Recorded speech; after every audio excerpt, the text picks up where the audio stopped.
Growing up, my brother Derek was my hero. He was 3 years older, taught me how to shoot hoops in our driveway, took me fishing every summer at Lake Oswego. After our parents divorced when I was 12, Derek became more than my brother. He became the father figure I needed. We were inseparable. Best friends. Brothers for life. Or so I thought. Because 4 years later, at 28, I was planning my wedding to the woman I loved, Lily. The invitations were sent. The venue was booked. Our future was set. I thought I knew my brother better than anyone until the night I found them together in my own house. Before I dive into this story, I would love to know where you are watching from. Drop your city in the comments below.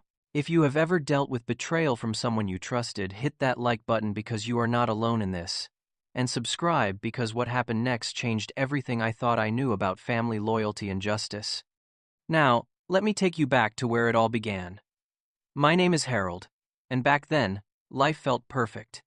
I was working as a software engineer at a major tech company in Portland, Oregon. The pay was solid, the work was challenging, and I had just bought a small 3-bedroom house in the suburbs. Nothing fancy, but it was mine. The backyard had enough space for a dog, maybe kids someday. That someday felt close because in 6 weeks I was going to marry Lily. I met Lily 4 years earlier at a coffee shop on Hawthorne Street. She was reading a book about child psychology, sipping a vanilla latte. I was terrible at approaching women, but something about her smile made me brave. We talked for 2 hours that day. She was a kindergarten teacher, patient and kind, with a laugh that made everything feel lighter. Her long chestnut hair always smelled like lavender, and when she looked at me, I felt like the luckiest man alive. We got engaged 8 months ago. The ring cost me 3 months' salary, but seeing her cry happy tears made every penny worth it. Derek seemed happy for us. My older brother, 31 at the time, worked as a car salesman at a dealership near Beaverton. He was charming, good with people, but his personal life was a mess. Relationships came and went. Nothing serious, nothing real. He would joke about it, saying he was waiting for the right one. Derek and I still hung out every week watching football at sports bars, talking about nothing and everything. After our parents split, we only had each other. Mom Patricia lived nearby and did her best, but Derek had always been my rock. Then 3 weeks before the wedding, things started feeling off. Lily became distant. She would text me late at night saying she was tired, too exhausted to talk. When I called, she would let it go to voicemail. She blamed work stress, said the kids at school were being difficult. I believed her. Wedding planning is stressful, right? I figured she just needed space. Derek changed too. He canceled our weekly football nights 2 weeks in a row. When I asked why, he mumbled something about a big client, a complicated sale. When we did meet up for coffee, he would not look me in the eye. He seemed nervous, checking his phone constantly. I brushed it off. Everyone has bad weeks. But then came that Friday evening. It was 2 weeks before the wedding. I was supposed to work late, finishing a software deployment, but the team completed it early. I left the office at 9, grabbed takeout, and drove home. The house was dark except for the bedroom light upstairs. Lily had told me she was staying home, planning to sleep early because she felt exhausted. I unlocked the front door quietly, not wanting to wake her if she was already asleep. But as I climbed the stairs, I heard laughter. Soft, intimate laughter. And a voice I knew better than my own. I pushed open the bedroom door. Derek and Lily were sitting on my bed, hands intertwined. Lily wore my old college shirt. Derek had his dress shirt unbuttoned. They froze when they saw me. For a moment, nobody moved. Nobody breathed. The takeout bag slipped from my hand and hit the floor. My legs felt like they would give out. I do not remember what I said first. Maybe I did not say anything. Derek stood up, his face pale. Lily started crying immediately, her hands covering her mouth. My brain could not process what I was seeing. My brother. My fiancé. In my house.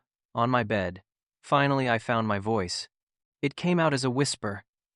How long? Derek opened his mouth, closed it, then opened it again. Harold, listen, how long? I repeated louder this time. My hands were shaking. Lily sobbed. 4 months. I am so sorry, Harold. I am so sorry. 4 months. 4 months of lies. 4 months of them sneaking around while I planned a future with her. 4 months. while I excitedly told Derek about honeymoon plans, about the house renovations I wanted to do for Lily, about the life we were building. Derek tried to explain. It just happened, man. I came over to help Lily fix the washing machine when you were on that business trip to Seattle. We just started talking and... Get out. My voice was cold, hollow. Harold, please, Lily reached for me.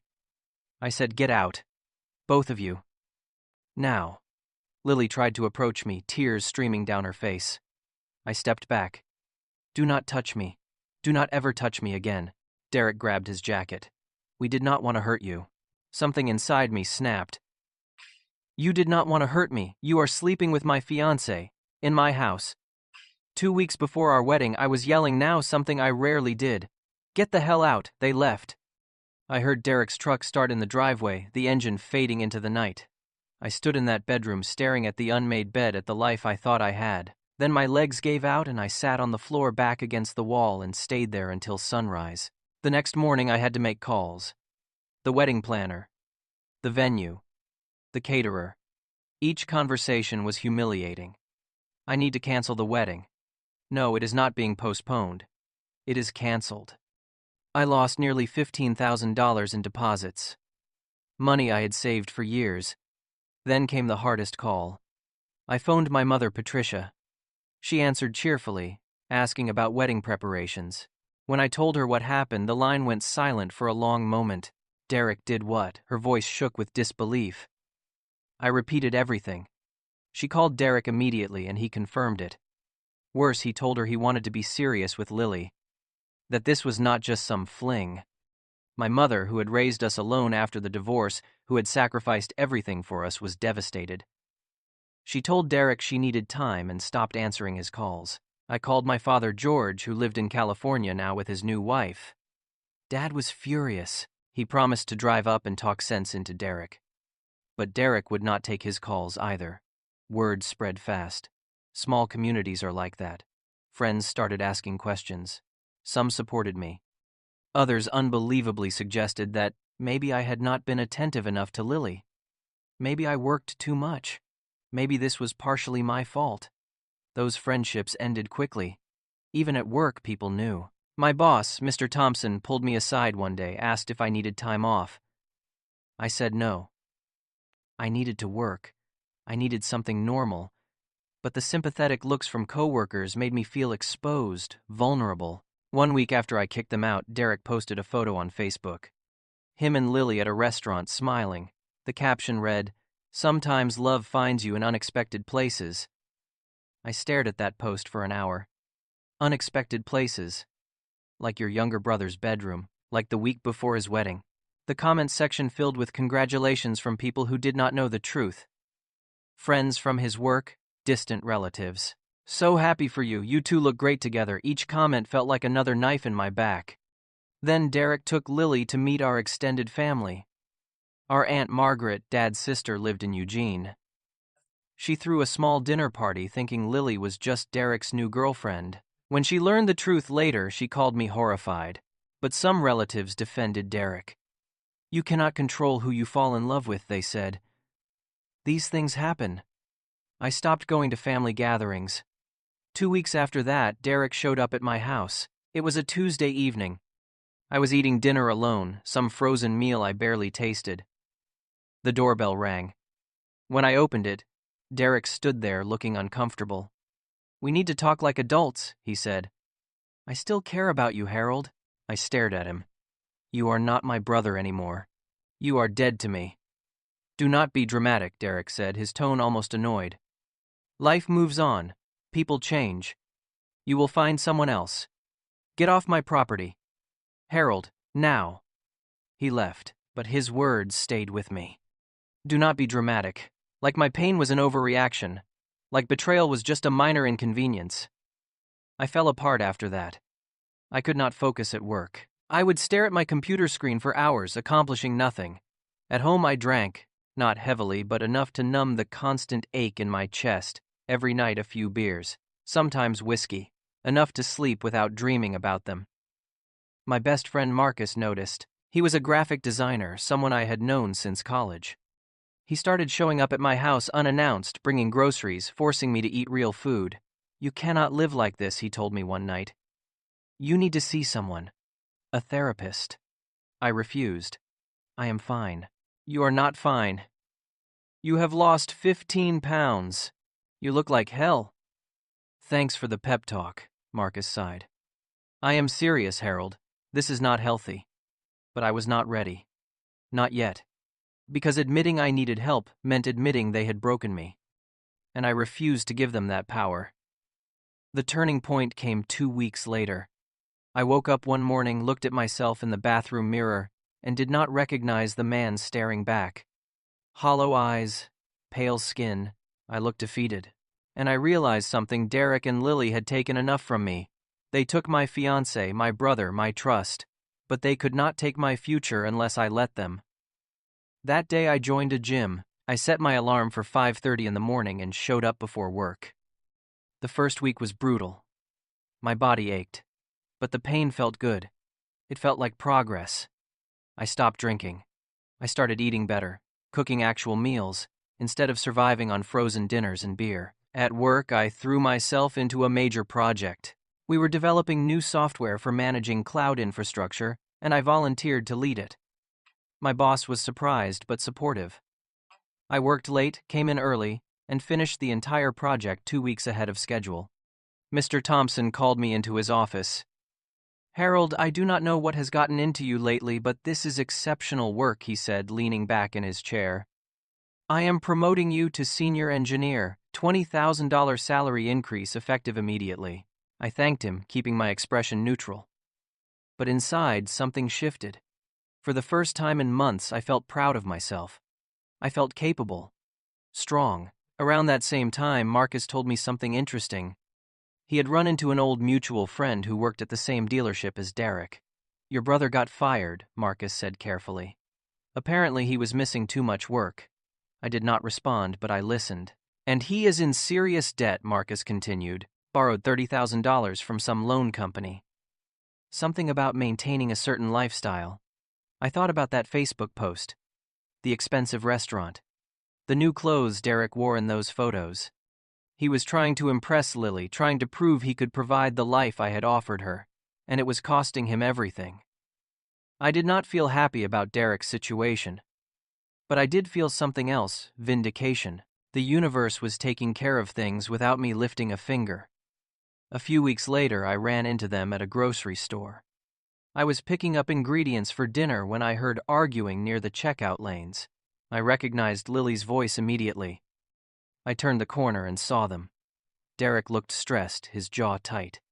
Lily was gesturing angrily at a shopping cart full of generic brand items. "I thought you had a stable job," she hissed, not bothering to lower her voice. "I'm trying my best," Lily, Derek shot back. "Things are tight right now." "Tight? We cannot even afford name-brand cereal, Derek." "This is not what you promised me."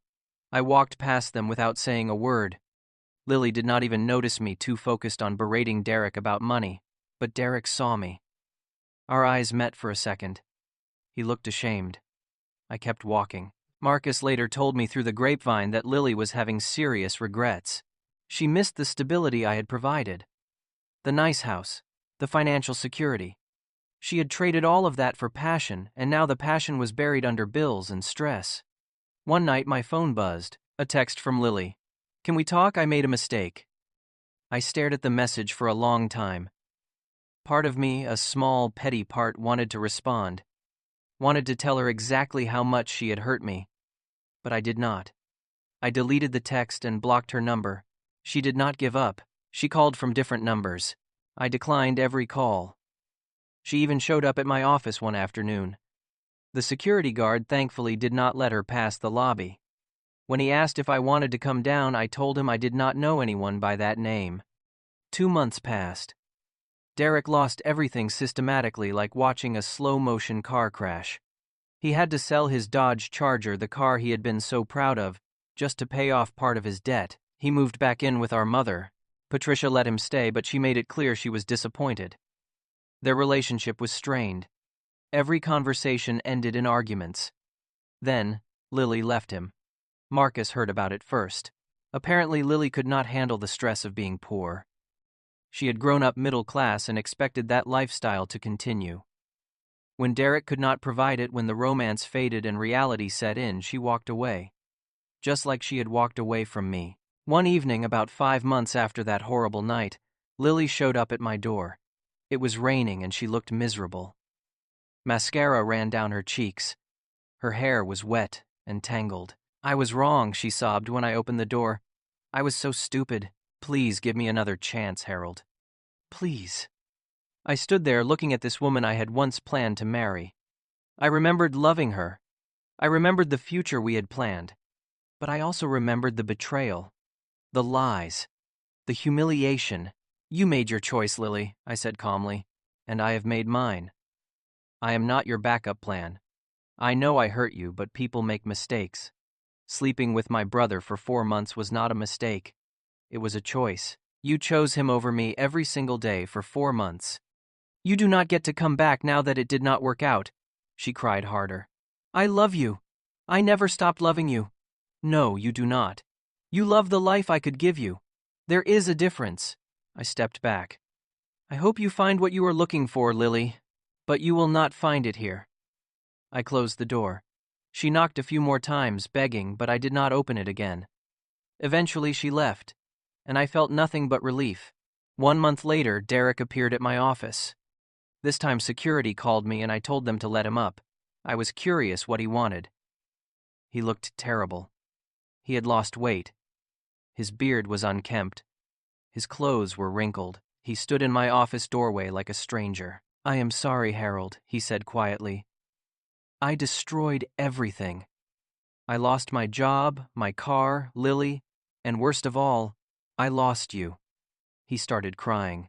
My brother, who had always been strong, who had protected me growing up, was crying in my office. "I know I do not deserve forgiveness, but you are my brother. You are all I have left." I let him finish. Then I took a deep breath.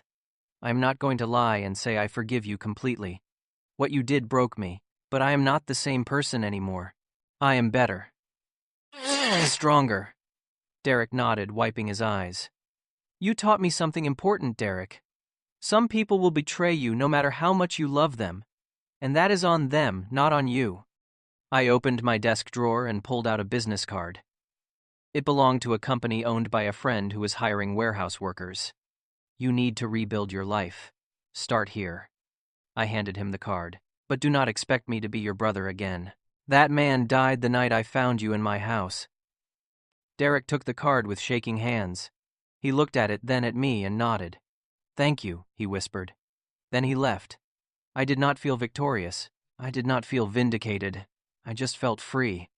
Looking back now, those first weeks after the betrayal were the darkest of my life. I could not sleep. When I did, I had nightmares.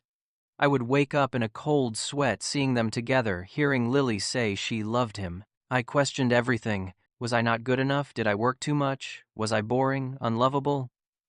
But slowly, things changed. That first morning at the gym, when my muscles screamed and my lungs burned, I felt alive. The promotion at work reminded me that I was capable, that I had value beyond being someone's fiancé or someone's brother. Each small victory built on the last. Marcus was there through all of it. He showed up when I needed him most, even when I pretended I did not need anyone. We would go to diners at midnight and he would let me talk for hours. Or sometimes we would just sit in silence, and that was okay too. He never judged me, never told me to get over it faster. My mother, Patricia, also stepped up. After cutting ties with Derek, she started coming over twice a week.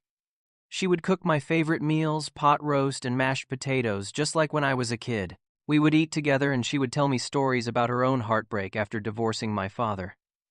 "Pain does not last forever," she said one night. "But the person you become after surviving it, that person is permanent." At work, I made a new friend. Kevin was another engineer, funny and easygoing. We started going bowling every Friday night, joined a recreational basketball league. Having a routine, having people who cared, made everything easier. Then 6 months after everything fell apart, I met Sarah. She was presenting at a tech workshop about artificial intelligence. She was brilliant, funny, and when she laughed, it lit up the entire room. After her presentation, I approached her to ask about her research. We talked for an hour about code and algorithms and the future of technology. Before she left, she wrote her number on my business card. "Call me if you want to discuss machine learning over coffee," she said with a smile. I called her the next day. We met for coffee, which turned into dinner, which turned into walks through Forest Park on weekends. Sarah was different from Lily in every way. She was independent, driven, passionate about her work. She did not need me to take care of her. We were equals partners, not one person leaning on another. The first time Sarah came to my house, she saw a photo of me and Derek from years ago, back when we were close. "Who is that?" she asked. I told her the whole story. I did not sugarcoat it. I did not make excuses. I just told her the truth. When I finished, Sarah looked at me thoughtfully. "That made you who you are today," she said. "And I like who you are." That moment meant more to me than I can explain. She did not pity me. She did not see me as broken. She saw me as someone who had survived and grown stronger. A year after that terrible night, my life looked completely different. I got promoted again, this time to engineering manager. I sold the old house, Too Many Bad Memories, and bought a condo downtown with views of the Columbia River. Sarah and I were serious. We had met each other's families, talked about the future, took a trip to Hawaii together. I worked out regularly, ran a marathon, joined a book club. My life was full of good people and positive energy. I was happy. Genuinely happy. Derek got the job I helped him find. He worked in a warehouse loading trucks. The pay was not great, but it was honest work. He still lived with our mother. Patricia told me he was really trying to rebuild his life. But he understood that our relationship was over. He did not reach out, did not ask to reconnect. He respected my boundary, and I respected his effort to change. Lily moved away.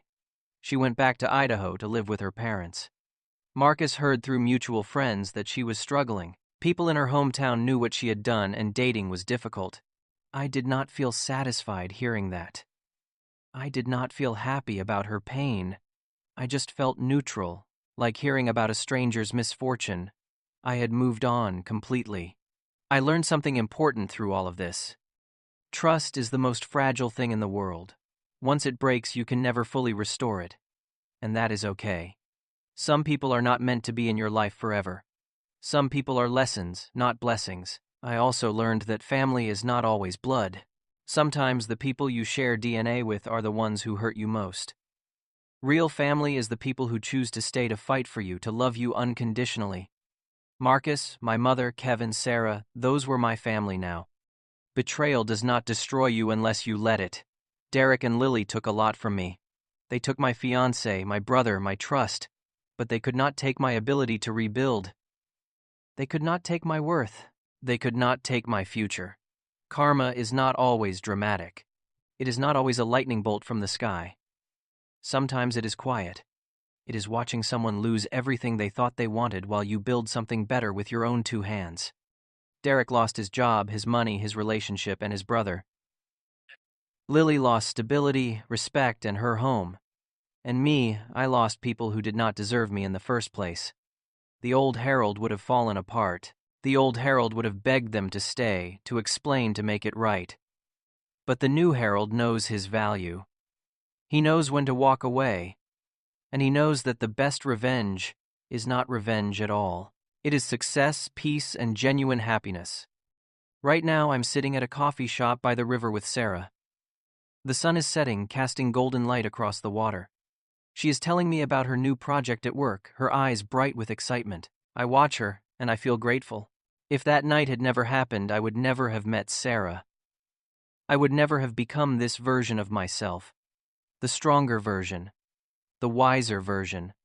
I would have married someone who did not truly love me, and stayed connected to a brother who was capable of ultimate betrayal.